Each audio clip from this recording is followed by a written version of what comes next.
Jesse Cole. Hey, how we doing? I'm doing fantastic, man. How about you? Good, man. Good, man. Rocking and rolling. Yeah, I like it. So I don't know. With the Average Dude podcast, I do very little editing, so we record right away. And I'm happy to see you got the yellow tux on, man. I mean, I didn't know what you would look like without the yellow tux on. It's my uniform. It's all I wear, man. It means it's showtime. I love it. I love it.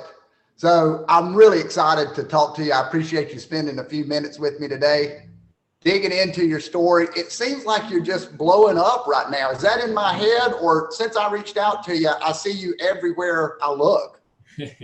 We've been pretty fortunate, to say the least. Yeah, it's been ESPN national features, CBS, and all over the place. But they say what an overnight success has taken 20 plus years to happen. So we're very fortunate, but all the work has led us to where we are now, which has been all over the place. So. Yeah, well, I think you've got a great story, and I'm excited to share it with the listeners, those that aren't familiar with it. And then I just think there's so many business lessons that we can pull from that as well. And you're a Spartan. You're from my home. Well, you're not from my hometown, but you played baseball here at Wofford College in Spartanburg. Yes, I had a few great years at Wofford. A lot of fun. So are you in Spartanburg? I am. I'm in Spartanburg. So I kind of feel a little bit of pressure. I've been talking to some folks around here, even some people that knew you, Jesse, back in the day. And so I feel like I'm representing Spartanburg, interviewing the famous Jesse Cole now. It's very kind. That's very kind. I'm excited. It's been a while since I've been back in Spartanburg, but some good memories there. So yeah, let's jam wherever you want to go. We'll have some fun. Yeah. So let's start. You were a baseball fan early, loved baseball. Is that right? Yeah, it was for me. It was everything. I was a kid, grew up in Massachusetts. My father actually ended up buying a baseball facility so I could play year round. So I was just love it. I was playing all the time, and that was my one big passion. And it's funny because now you look back, like I loved playing, but I don't love watching. And so my passion really changed as I grew older and learned I couldn't play anymore. Yeah, that's interesting. I want to talk about that a little bit more as we move forward too. Just where the game's gone, because I'm like you. I was a Braves fan growing up. Loved watching baseball. Loved playing softball. Never was a baseball player, but the game needs exactly what you're bringing to it. I'll say it that way. But so when I guess in high school you were a pitcher, and also I guess did a little hitting as well, because I know you were a pretty good DH at Wofford, right? You've done your research. I'm impressed. Yeah, I was fortunate. I was a two-way guy and pitched and had an opportunity to hit. And I was very lucky. Not many people got to do that in college, and I was able to. So Wofford College reached out to you. I'm sure some other schools were reaching out to you as well. What was it about Wofford that made you want to play here? Oh, up north, I had a lot of opportunities. Boston College offered me a scholarship. Northeastern offered me a scholarship. University of Maine, many of the Ivy Leagues. It was very easy to stand out up north. If you could throw a fastball 90 miles an hour, there weren't many up north. There's dime a dozen down south. So, but I remember, my junior and senior year, my first games I played in snow up north, and it was literally flurrying. It was April 1st. I was like, this isn't right. And so I went down and visited Wofford, and I was like, wow, I think I visited in the winter, and it was beautiful, and I loved the schedule. Be able to opportunity to play some of the best Division I school teams in the country. And I was told, hey, you're gonna have an opportunity to compete right away and for a starting position. And I took that, and it was a no-brainer for me. And what got interesting was that Boston College upped their offer, Northeastern upped their offer to a full ride, and then Wofford upped their offer. So they were all competing, which helped to give me even a better situation at Wofford, which I was very fortunate for. I like it. Came down south, played at Wofford College, had a great college career. Things were looking good, and it looked like you were going to go to the major leagues. I had a very average career. Thank you for the kind words. But no, if it goes into the story of what we're doing, I took it so serious. I was the biggest scholarship player at the time at Wofford. And I was pitching weekend games right away as a freshman, 15 starts. I was batting sometimes in the middle of the lineup my freshman year. And I put so much pressure on myself to earn that scholarship that I did not play up to my potential. And it's very easy to go back and look at the stats and see that I was a part of a 9-40 team, and I was 1-9 on the mound and had an ERA in the sevens. All right, I did not play the way I should have. Fortunately, being down south with the amount of scouts, and I could get my fastball up into 90, 91 miles an hour, and had a pretty good slider. I was getting letters from teams, so I heard from the Padres and the Braves and the Pirates, and I got Christmas cards from the Mets. So I was hearing from teams, but I was on the edge of a prospect. If I was going to get a shot, it would be at the last round or afterwards. But I did have that opportunity until I tore my shoulder. Gotcha. Now, I did do some additional research, and I found out that you took a sports marketing class at Wofford. And do you remember this? Well, I developed my own major at Wofford. Okay. So there was no sports marketing at Wofford when I was there. I developed my own major and studied coaching in sports and a little bit of marketing into leadership is what I did study. Gotcha.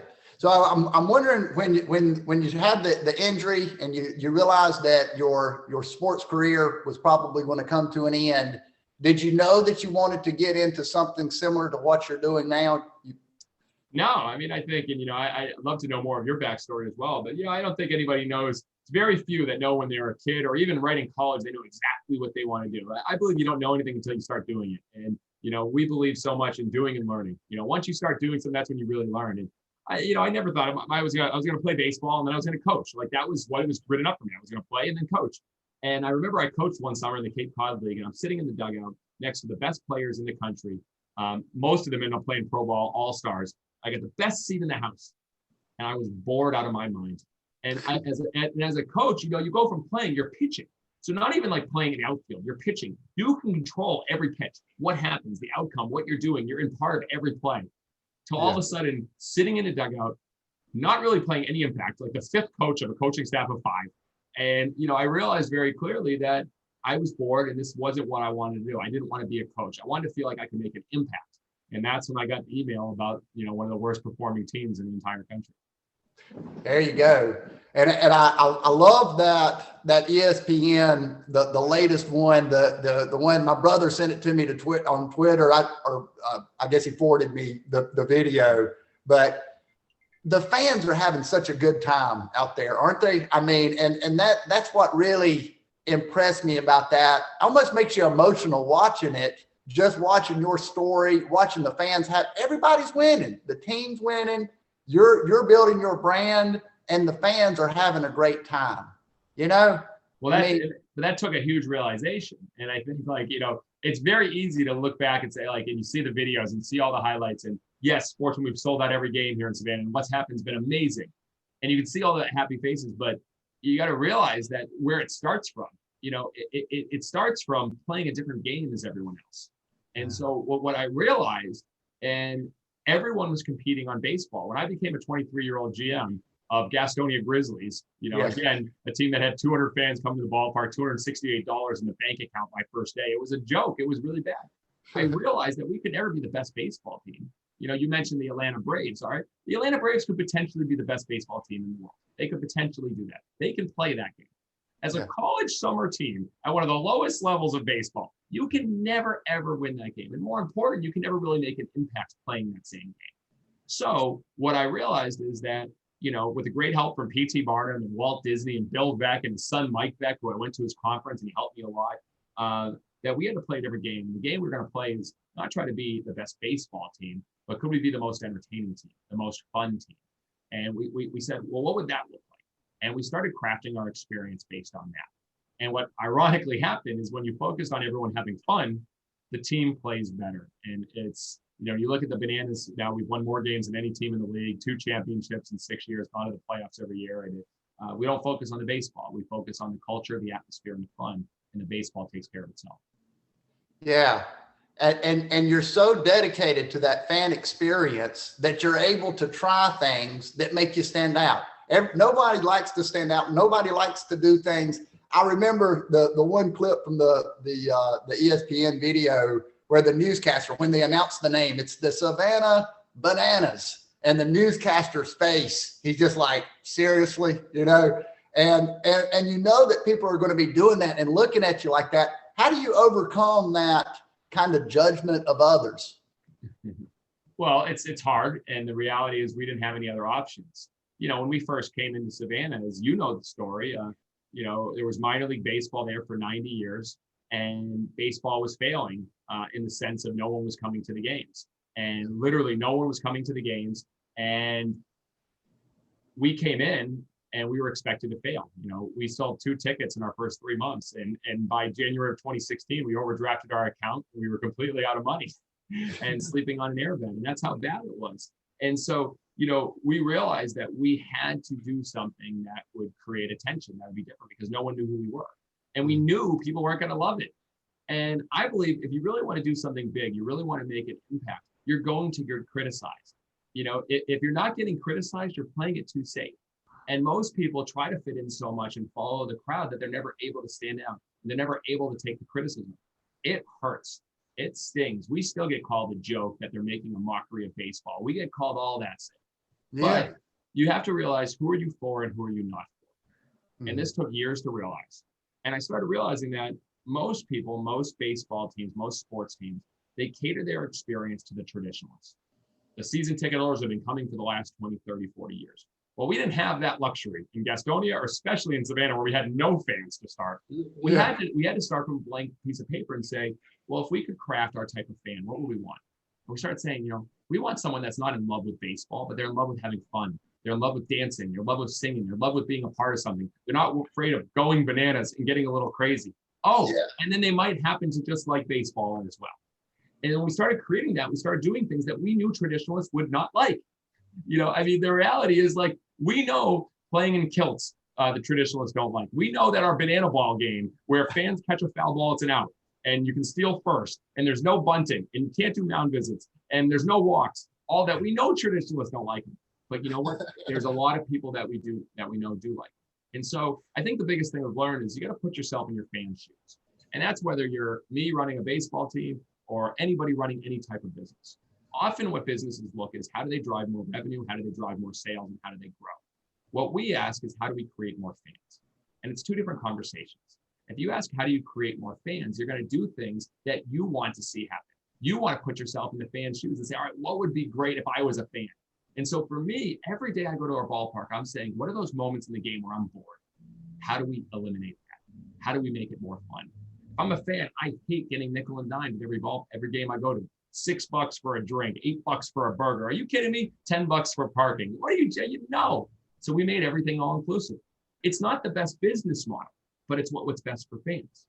I don't want to be advertised to when I go to a game, because we've been at so many minor league games. This promotion brought to you by so-and-so car dealership. This one brought to you by so-and-so orthodontist. Listen to this. This is the foul ball sponsored by this. This is sponsored by this, over and over and over again. I don't like it.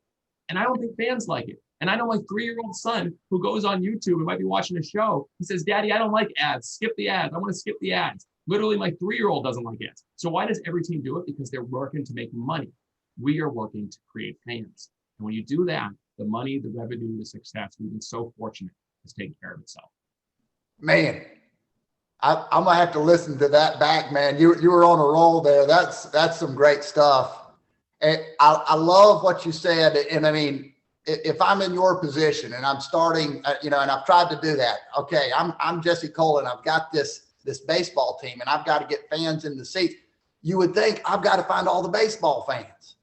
I mean, the first thing, and I want to appeal to them, but the thinking differently actually started with right from the very beginning, even on one of the clips that I've seen, I can't remember where it was. The guy says, "Hey, we're not baseball fans, but we're bananas. I've never liked baseball, but I love coming here and acting crazy and having a good time." And I think the world's hungry for that. Whatever you do, I think so many people. One of the words that really bothers me, and it's funny, we have a premier team, which is we pay these players. It's our top level. It's not professional. You know why? Because I hate the word professional. All right. I hate the word professional. As crazy it is. All right. Because I don't believe people get excited. It's like, honey, I met the most professional person today. He was just so professional. All right. We want memorable. We want unique. We want fun. We want different. And so I think whatever business you're in, you're often so worried, we can't do that in our business. And our business has to be serious. Why? Why not? When people leave your business, how do you make them feel? And you know what? We all need to laugh. We all need to joke around. We all need to not take ourselves too seriously. We're hungry for that, especially now in the world more than ever. And so I think if most businesses stop taking themselves too seriously and worrying what people think, if they have a silly email that goes out, or when people buy, they have an extra little nice funny thing that they get, or for instance, a funny voicemail, which our voicemail is Savannah, na na na. You've reached the Savannah bananas, na na na. Please leave your message. It's literally to that song. Like, you have fun with it. Like, people laugh. And so for us, it makes 100% sense. And I would challenge most businesses. What would it be to add a little bit of fun into your business? I think your team will appreciate it more, your employees will appreciate it more, and your fans or customers will appreciate it more. Yeah, I love it. So you were in Gastonia and you started kind of getting your feet wet, trying some things. One of the things that I want to make note of, I heard you say in one of your videos, experiments over surveys, right? Something like this. Where we want to actually try things because people don't know what they like. And so I thought that was a great thought. And so that's what you start doing in Gastonia. You get in the dunk tank and you do different things there. You start riding that wave of being uncomfortable. You're probably pleasing some other people, not others. Are you growing in confidence, Jesse? You're starting to see people respond now. You've learned from the greats. You've studied the greats. You've got your own twist on things. Are you feeling the momentum? Well, yeah, and you think, where I've learned this from, you think of all the greatest leaders out there, they've been built on doing experiments. And, you got the famous things like, Henry Ford said, we asked people what they wanted, they would have said faster horses, and if these surveys that people don't know, Steve Jobs said, no one knows what they want until they see it. And Jeff Bezos says, our success is a direct function of how many experiments we do per year, per month, per week, per day. And so experiments, if you look at all, and go back to Walt Disney, who's my biggest mentor, everything he did was experimenting.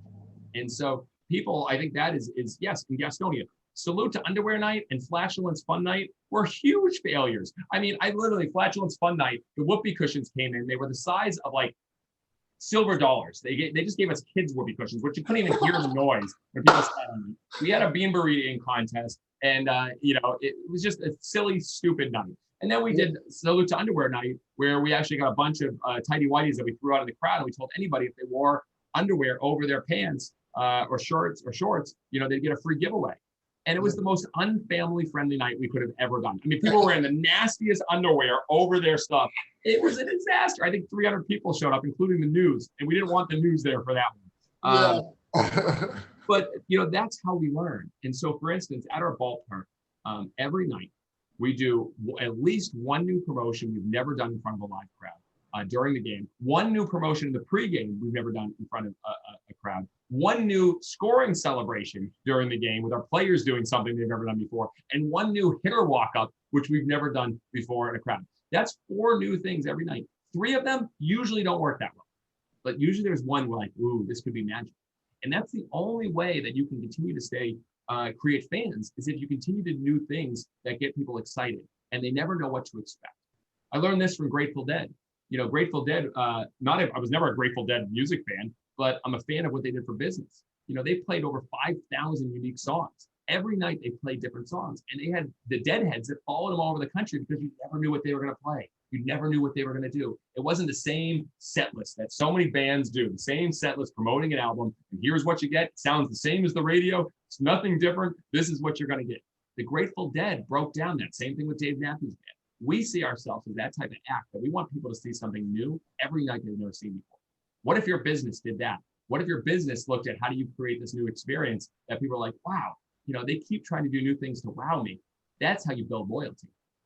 I love it, Jesse. That's great stuff. I mean, and you're not the first guy that has tried outrageous things to bring people to a ballpark.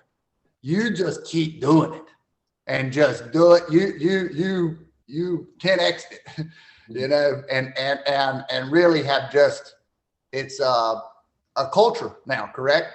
It's a culture of experimentation, a culture of testing, a culture of trying new things. Yeah. And it's interesting. My first book, Find Your Yellow Tux, a few years ago, I think it was the 4th or 5th chapter. The first line was, my biggest fear in life is settling. And I never knew that actually resonated with so many people. I had people reach out to me, I love that. I feel the same way. And I was like, interesting. I didn't know that would resonate. It's true. I'm scared of settling. So I'm scared of getting bored and not pushing. And, I'm still a kid that wants to make my dad proud. Every day I still want to make my dad proud, and now I want to make my son proud. And to do that, I think you have to set the tone to say, we're going to keep pushing. We're going to stay hungry. We're going to keep trying new things. And if you don't, life gets boring. And I never want to be bored. I don't want our fans to be bored, and I don't want to be bored. That's why we try new things. So you have a passion for baseball, and I guess your wife does too. You met your wife, I know, through the promotional side of things.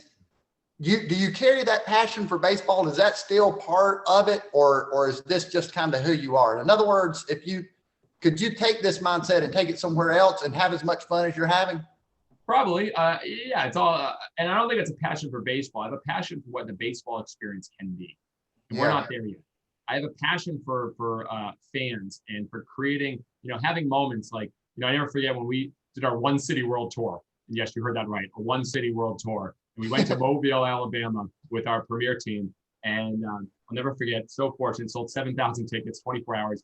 And the last night, a 2-hour game, we finished, every game's 2 hours, finish and on a walk-off. And I'm out in front of thanking the fans. Said, thank you guys so much.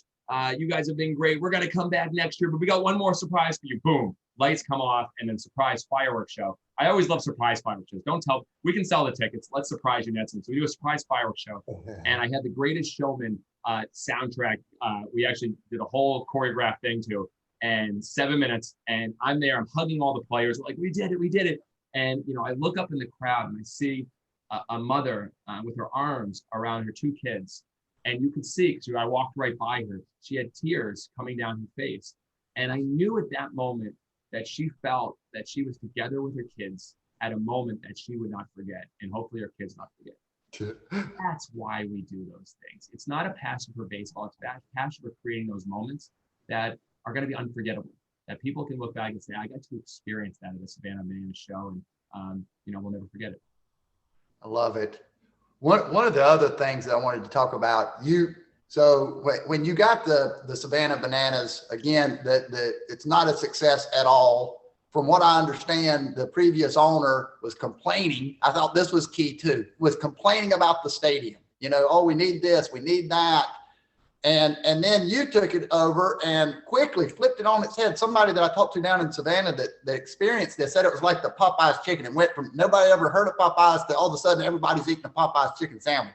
And that was the quick turnaround. But I thought it was important that you weren't complaining. You weren't saying what you didn't have. You were saying what we want to create. Do you have any thoughts on that? Yeah, and I think anybody can. It's everyone has a perspective, and everything has to do with your perspective. And I was coming from a Gastonia, an old Legion Park, just one grandstand and metal bleachers on both sides, and we made that work with 2,000, 3,000, 4,000 fans on some nights. And when I came to this minor league ballpark, I remember my wife had surprised me with that trip right after I proposed in Gastonia, and we walked in the ballpark, and I was like a kid in a candy store. I saw the huge brick columns, and I could feel the history. And I knew that Babe Ruth played here, and Hank Aaron, and Lou Gehrig, and Ted Williams, and Jackie Robinson. And I walked in and saw this majestic old ballpark, and I felt, wow, there's some history here. And I didn't look at the ballpark for what it didn't have. I looked at what it did have. And I think that's a mindset. John Gordon, I've learned a lot from him, and a great writer, and the energy buzz and positive thinking. Yes. When you look at what you do have, you have a sense of gratitude. It opens up opportunities to get the things you didn't have. And so I literally looked at all these things that were so great. And, what the other teams were probably looking at, this old stadium is why we don't draw fans. I was looking, look at this amazing stadium. We could have so many fans here. And so I saw it in a different way. And that's because, unfortunately, I didn't start at a major league ballpark that, 50,000 seats and all the top of the line. I started at an older ballpark. So to me, this is my Taj Mahal. And we're going to keep building. We're going to keep growing with it. And I'm grateful I get to come here every day. I love that. And you had to make you had to take some financial risks. So the rewards don't come without risk, but it sounds like you guys went all in and you had to say, hey, we're going to have some fun. I hope this works, or I believe this will work. Where was your mind? Because I'll listen first, Jesse. I'm probably one of the few people that can remember a minute of a year, a minute of a day, almost 6 years ago. But It was 4:45 on January 15th on a Friday. I was in New Jersey, and we got the phone call. And that was the phone call that we'd overdrafted our account. We were going to miss payroll. And I remember me and Emily looked at each other like, oh my God, what just happened? Big goal, this big dream. And we went to that wedding. It was my college roommate at Wofford. It was one of my best friends. I was at his wedding. We're kind of just, smiling and going through the motions. But as we drove home from New Jersey, we were just quiet for like an hour, just thinking. And she turned to me after an hour and she said, we have to sell our house. And I said, you're right. And so we sold our dream house, which we built. We were successful in Gastonia. We built our dream house. I mean, it was everything we could want for someone, in their late 20s, early 30s. And we had to sell that. And we went and got an airbed and found a dump down in Savannah. And another moment I'll forget, after we did that, we went to Walmart to go grocery shopping. And Emily, we looked at each other and said, we have $30 for the week. And we had to get, that's 42 meals between the two of us. If you're talking breakfast, lunch, dinner for $30. And there wasn't a lot of real food we ate. But the question you asked, how do we do it? There were no other options. I think so many people, they hedge their bets almost. That was our option. And when you do that, that means you're thinking, dreaming, doing everything you can to create something special. And when you have an owner or ownership that's invested, and I told our team, I told our president what's happening. And I said, we've got your back. We had 3 22-year-olds we were responsible to and a 24-year-old president. And so we had that responsibility of those 4 people and ourselves and our community. And, there was no other option. So everyone asked me a question, how do you do it? I'm like, that was it. What else were we going to do? Yeah. Well, I think that maybe that's it. You didn't give yourself any options. And these things that you knew, you had to start applying them. Hey, if we want this to work, then you gave yourself no other options. And then you did it. But that even makes it even scarier to me because you're out of money. Now I'm going to make I'm going to do some risky things. Right. 100%.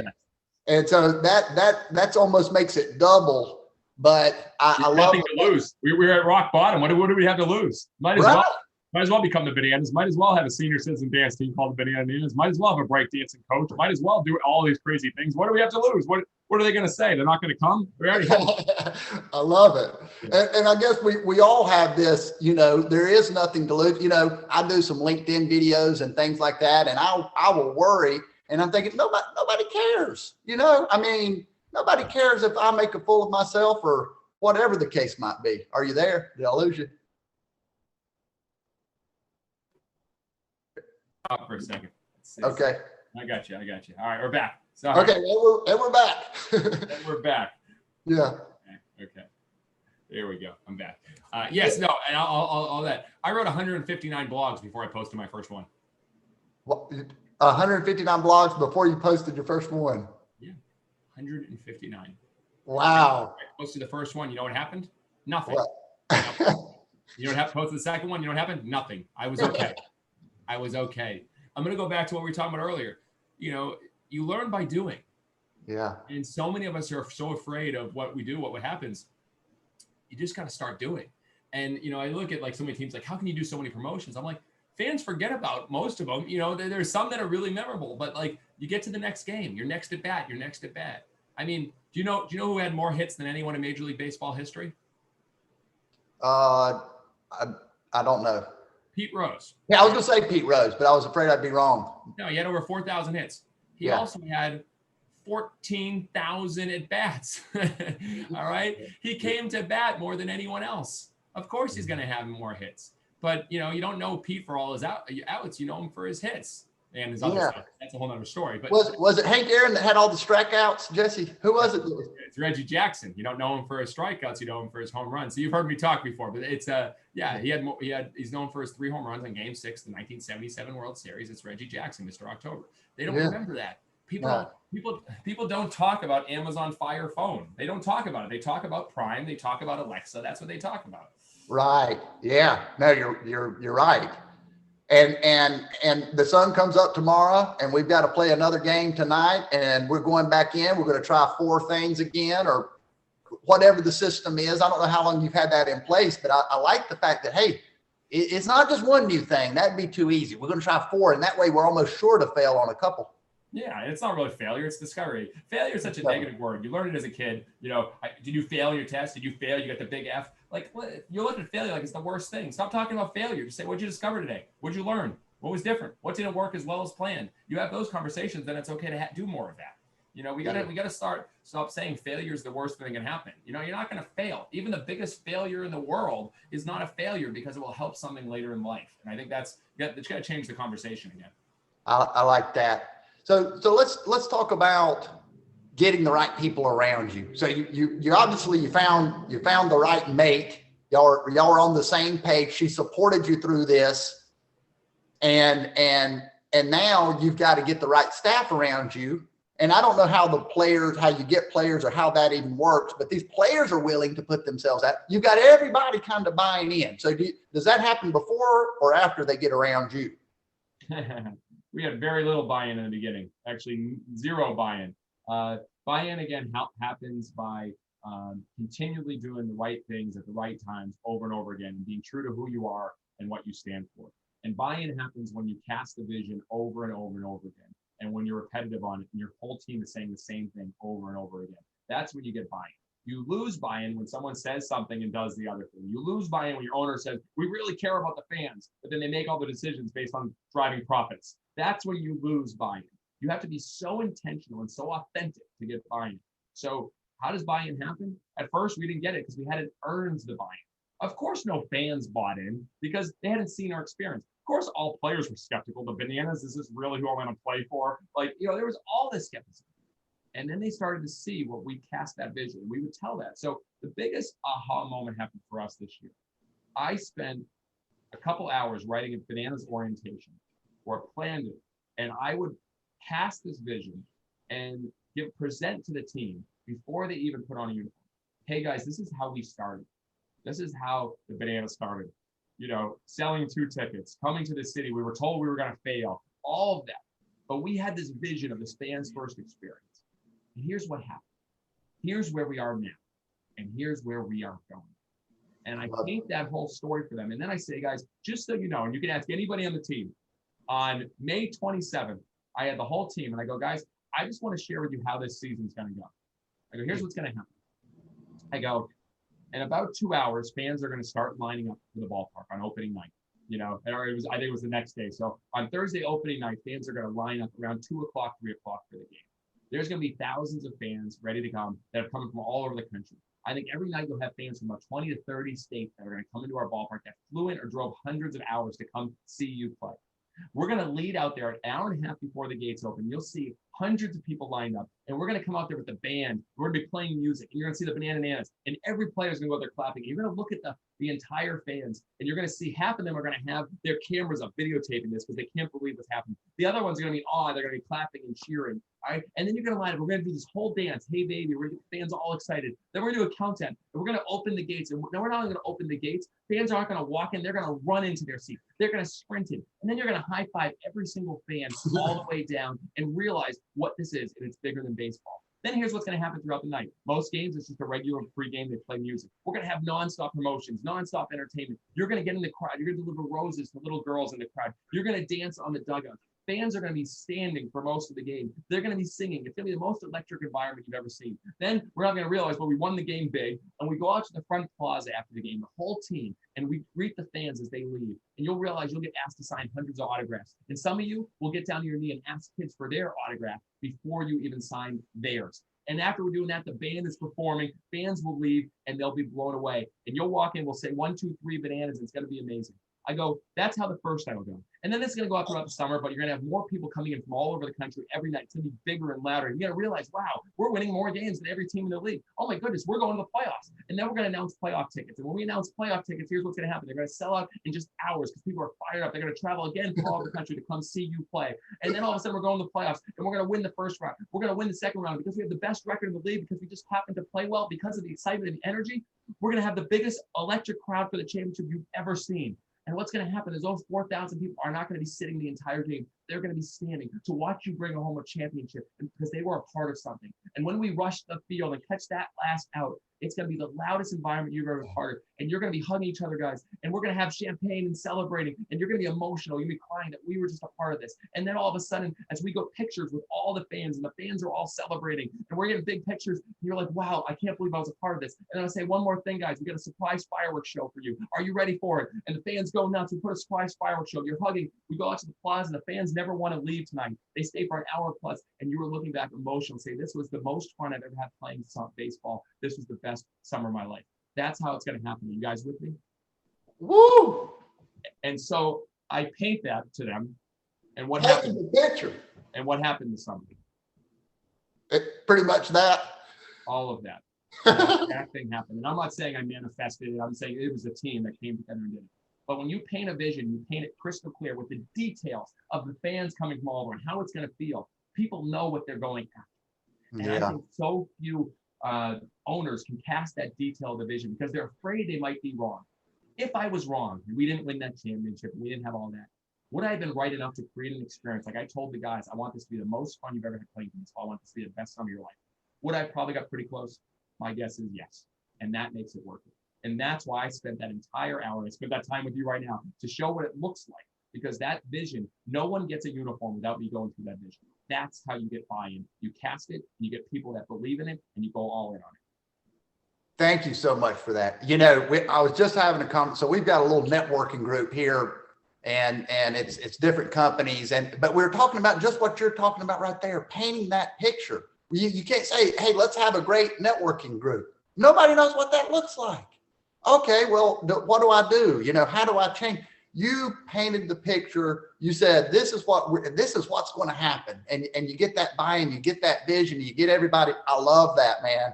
That's fantastic stuff. I really appreciate that. Thank you. Yeah, I know I went a little long, but I thought I might as well show it. No. I'm glad that you did, because I think where I want to go with this conversation is what you're doing is applicable for all of us in different ways in my networking group. But then how do I want, business to go? How do I want whatever? There's many applications, but that clarity of the vision, the feelings that you're going to have, all the things that, you brought emotion in there. You brought the actions that were actually going to take place. So we needed that detail to really drive home that point. And I think that is such an important one. And it, in my mind, immediately went to what I need to do. So I'm hoping that people that are listening, the same thing happened for them. So I appreciate that. So I want to talk about just some of these key moments, but mainly because I'm curious. The Yellow Tux itself and that idea and the name Bananas. I know that you had a contest. At the end of the day, was that your idea to call it the Bananas, or was it somebody else's? Or when was that? Let's do the Bananas, and I'm going to wear a Yellow Tux. When did you make that? Yellow Tux happened in Gastonia. I realized that if I was going to put on a show, I couldn't be dressed like everyone else. And I want to be a little different. So P.T. Barnum inspired me. I wore a black tuxedo the first night. It was 100 degrees. I almost melted. So I found a yellow, bright color, tuxedos.com, bought it, shipped it overnight. It was like $50. It was cheap, but it worked. Fans said, wow, they want to take pictures. It fit me. It fit the show. So we were that. Then the Bananas, it just all worked out even better. I mean, obviously it was perfect, but yeah, we didn't name the team contest. Everyone doesn't name the team contest, but I was very specific. I said, I want very unique, outrageous, different names. And what do we get? Mostly normal, regular names, except one, Bananas. And I turned to the team. I said, this is it. And they said, oh, what do you mean? I go Bananas. Our mascot could be split. We could have a senior citizen dance team called the Bananas. I go, think about how we can extend this brand, and think about what Bananas means to go Bananas. It means to have fun. It means to be a little crazy. It means to be a little different, a little outrageous. That's the only way we can be successful, guys. We can't be like everyone else. So we had that meeting, and I remember we actually trained the team. I hate the word trained. I don't use trained anymore. I did back then, but that's a whole nother side. I think dogs are trained. People are coached, taught, educated, mentored.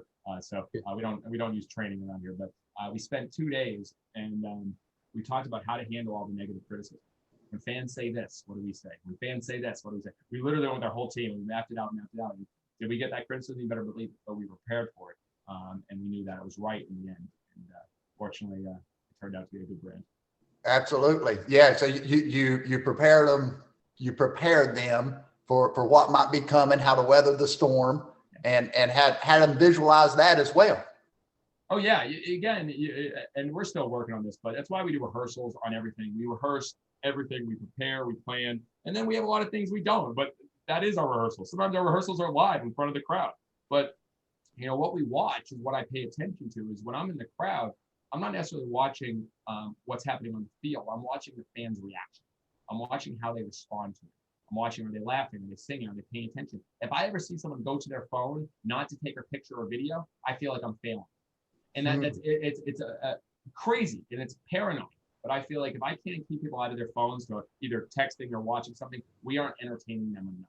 And I think that dedication to the attention that makes it, hopefully the show that we put on every night. Absolutely.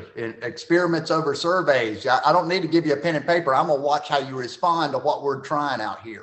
There you go. And you again, back to surveys. I know people love them. Let's say I send out surveys to our 4,000 fans and say 300 do them. That's not a real accurate. You're talking less than 10% of the fans. And why are they sending it? Is it biased? How are the questions asked? I mean, there's so many things that go into a survey. If I ask fans, hey, do they like coming to our games? Should we change anything? A lot of fans will say, no, keep it the same. We love it. However, what I do realize is that every time we play a regular game, 9-inning game, fans leave around 9 o'clock, 9:15, 9:30. No matter what we're doing with the show, they leave.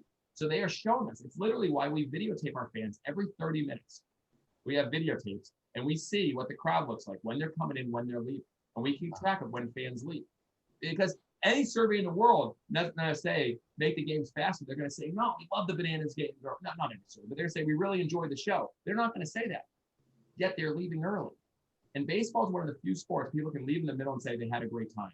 You don't leave a movie in the middle of the movie and say, oh, I love the movie. I just had enough. Or you go to a show or a concert, you're like, oh, that concert was amazing. I left in the middle. Like, you just don't do it.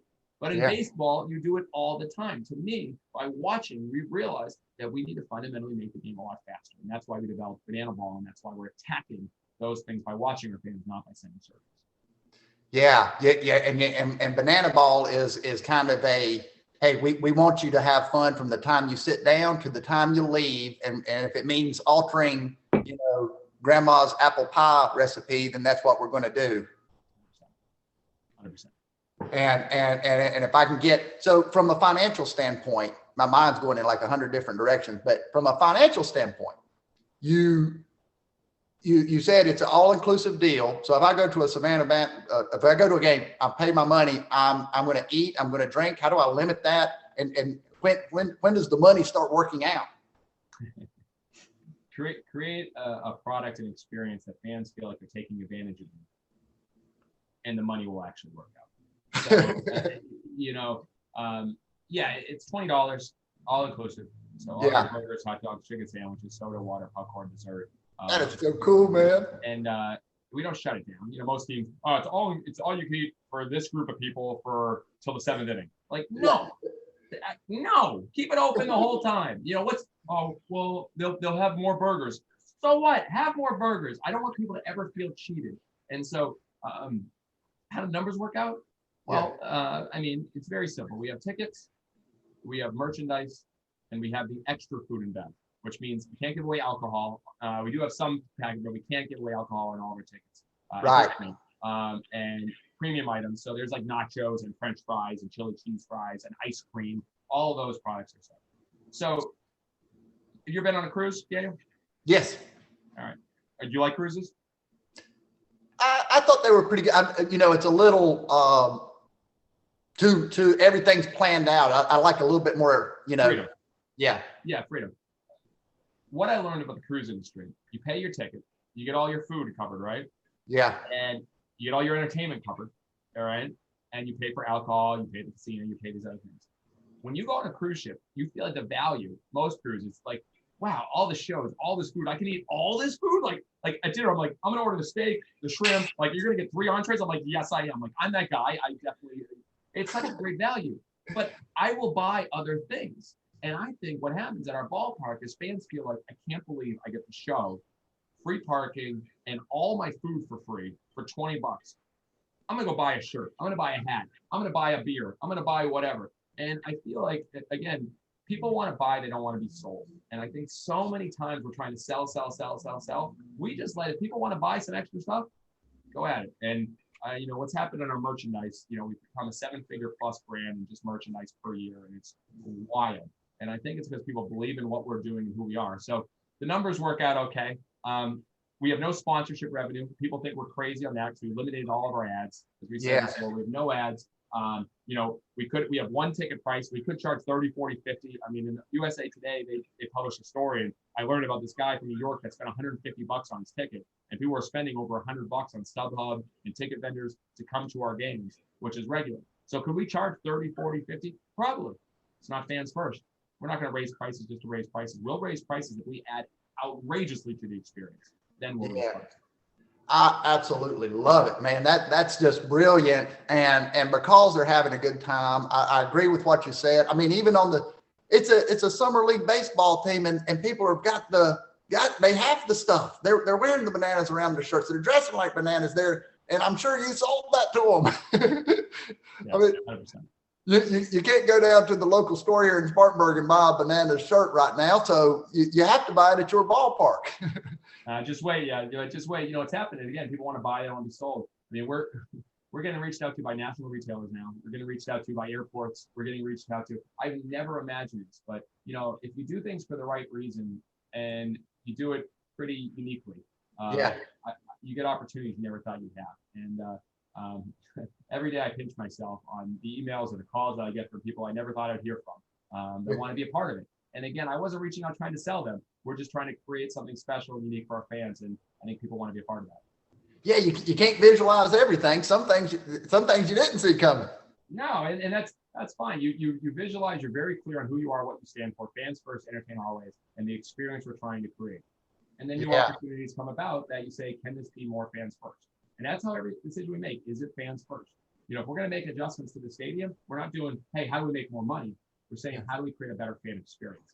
And then, yes, we strategically look at the pricing and make sure it works both ways, but it always starts with fans. Is this seat, is this experience, is this best for the fans? If it's best for the fans, then we figure out the money later. Love it. Absolutely love it. So let me ask you this. So some of the listeners, how would you recommend that people that are listening and want to apply what you're doing in their own way, how do you get people to think differently? How do you get people to think differently? The starting point for us was, we talk about in the new book coming out in 2022 is Fans First. And it's the end of our company. It's called Fans First, Change the Game, Break the Rules, Create an Unforgettable Experience. And I talk about the 5 E's that I've learned. And we never codified it. We were just kind of doing our thing and like, oh, wait, okay, that fits. And so eliminate friction, entertain always, experiment constantly, engage deeply, and empower action. If you do one of those, you can start creating fans. And what I mean by eliminate friction, just right now, listeners, like you're a business owner, you're working for a business, what is one friction point or one frustration point in your customer experience that you can eliminate? And so, for instance, for us, we look, no ticket fees, no convenient fees, none of them, which is the most inconvenient fee you've ever seen in the world. Like, what are those friction points? How long does it take for someone, a customer, to get what they want from you? Amazon won this so well. One click. Amazon, literally, I could be talking to you right now, and in a second, I could buy something I want. Eliminate the friction. What are the friction points for yours? And make it easy. Make it easy. How do you make it easier? And then entertain always. How do you make it fun? Everyone wants to be entertained. You could argue that's like the definition of entertainment is to provide enjoyment and provide amusement. That's what entertainment means. And so we all want to provide enjoyment. So we look at how to entertain every step of the way. Don't just think this is a confirmation email. Make it fun. We have a whole video that gets sent when someone buys something. It's ridiculous, but we make the whole buying process interesting. Try a new experiment. Engage deeply. Find one person. Do for one what you wish you could do for many. Maybe one customer you heard, oh, they're going through this. It's their anniversary, or they lost someone, or something happened in your life. Take the extra step and give away stuff for free. Go the extra mile. Lose on them to create a better experience. And then empower action. How do you empower your people to do things? And I got plenty of stories on those, but we have examples of all that. And so I gave you a lot more than what I should have, but the reality is, I'm going to have to listen to my own podcast with my notepad because you're giving some good stuff here, man, and I really appreciate it. Thank you. That's and it's something that, again, I think when I went into this, you're never sure what to expect when you meet people for the first time, and I wasn't sure how this conversation would go, but you really impressed me with some of these ideas, because I think you've really packaged it so well. I mean, you're having success, but there's a formula there that I think we can all use, and everybody can win. It's two words. Fans first. Stop talking about customers. Stop talking about how do you create customers. Start creating fans, and fans first. If you create an experience where you create fans and put them first, everything else takes care of themselves. That's how I try to simplify everything. And I know it's just for our model, but it's like, if you have a podcast, how do you create fans? So you got to think about, well, what are you doing that's different than every other podcast? What are you doing that's entertaining? What's unique? So that's the kind of mindset. I'm sorry, I went on thing. I really believe it can be simplified on a fan's mindset. Create fans and put them first in everything you do, and the money will take care of itself. So will success. Absolutely. So let's talk about where you're going from here. So you said you got another book coming out. You've got some retailers reaching out to the merchandise. Do you have something? I know you're the guy that you're always. I know there's something going on in there, and you're always again trying new things within the organization. Where do we go next, Jesse? Well, going back to the other question, how do you create more fans? Yeah. And if you create more fans, and the reason why I say fans is just when you're a fan of something, you have an emotional connection. You think about it, you light up. When you ask people, what are they fans of? You might hear Disney, you might hear Chick-fil-A. People get excited. You can see it in their face. So for us, it's how do you create more fans? And how do you do that? There's a few ways, but the main way is we're taking the show on the road. That's what we're doing. We're going to bring this show, bananas, all over the country and all over the world. And we're going to bring it to new stadiums, new people that have never seen it before. We're going to bring the pep band. We're going to bring the banana nanas. We're going to bring the breakdancing coaches. We're going to bring the whole show in Banana Ball. And we're going to deliver it in a way that people hopefully have never seen it before. And I think that will bring even more joy. We did it in Mobile, Alabama in front of 2 sold-out crowds. And, it brought such great joy to see fans hundreds of miles away that have never seen this before. So that's one of the big goals. And then, I'm a big Disney fan. And so I've read everything there is on Walt Disney. And one of the most fascinating documentaries is Imagineering. It shares how Walt created Disneyland and how they create all their theme parks. And you better believe we're going to build Banana Land down here. And it's going to be the most exciting, interesting, innovative, fun, hopefully, ballpark in the world. And if you have a Banana Land that people can come over from all over the world and see, and then you take your show all over the world, I think we'll hopefully be creating some more fans. That sounds like a great time, man. I want to, so tell people that would like, I know every game's sold out, but if we wanted to be a part of this right now, where we are today, if I wanted to go to a Bananas game, do we have any more games left in the season? I want to go and see what it's like. I don't know if I'm as crazy as some of those Banana fans, but I don't know if I can go bananas. I need to loosen up a little. Well, I think that's the special thing about this place, and I'll say that. When we do Hey Baby, it's a tradition. We get on our dugout and play the song Hey Hey Baby. 4,000 people stand, whether you're 2 years old or 82 years old. And you're doing the dance, and you're doing it with all the players and the whole team, and you're a part of something. And if people can't be a part of that, I'd be shocked. Everyone, so we all go bananas. But yeah.